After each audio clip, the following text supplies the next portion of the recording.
குடிக்கிறேன், என்னை வந்து அவள் விட்டுட்டு போயிட்டான்,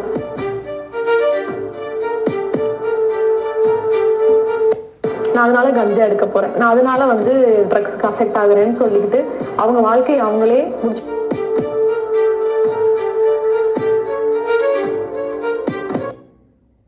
போகுது. உடல் அளவில் நிறைய பேர் பண்ணிக்கிறாங்க, அப்படி செக்ஷுவலாக நிறைய பேர் வந்து ப்ராப்ளம்ஸை வந்து ஃபேஸ் பண்ணுறாங்க.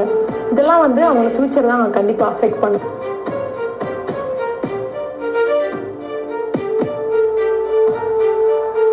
நம்ம ஃபேண்டசி வேர்ல்டில் இருக்கோம் சரிங்களா. ஸோ வந்து ஸ்கூல்லையே எல்லாருமே லவ் பண்ண ஆரம்பிச்சிடுறாங்க. இதெல்லாம் வந்து அந்த ஏஜ் ரிலேட்டடான ஒரு விஷயம் தான். இது இயற்கையான விஷயம். அந்தந்த பருவத்தை வந்து அந்த குழந்தை அடையிறப்போ அதுக்கான ஹார்மோனல் சேஞ்சஸ் நடக்கும். பெண் பிள்ளைங்களையும் ஆண் பிள்ளைங்களையும் வந்து தனித்தனியாக உட்கார வைப்பாங்க.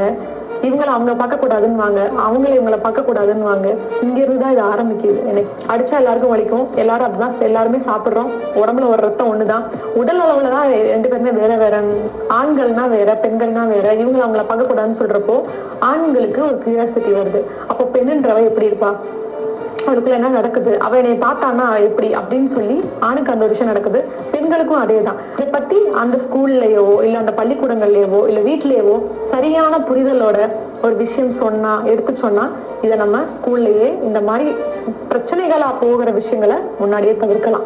இது ஒரு பெரிய விஷயமே இல்லை, எல்லாருமே கடந்து வர விஷயம்தான் சரிங்களா. எல்லாரும் ஒண்ணுதான், இது ஃபீலிங்ஸ்லாம் வரக்கூடியதுதான் அப்படின்னு சொல்லி.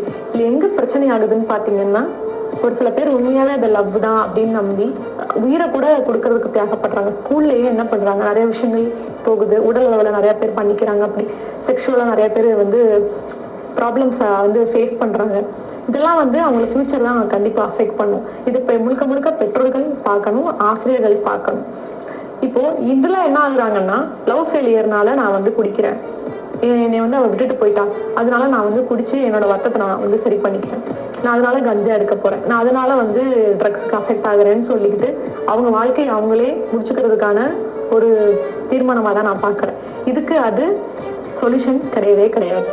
ஒருத்தர் பிடிக்கல அப்படின்ட்டு போனாங்கன்னா நம்ம கிட்ட எதனால அவங்க போறாங்க அப்படின்றத அவங்க அனலைஸ் பண்ணி அதை மாத்திக்கிட்டாங்கன்னா அவங்க மேபி லைஃப் நல்லா இருக்கும். குடிக்கிறதும் இல்லை சப்ஸ்டன்ஸ் அபியூஸ்க்கு உள்ளாகிறதும் ஒரு தீர்வு என்னைக்குமே கிடையாது.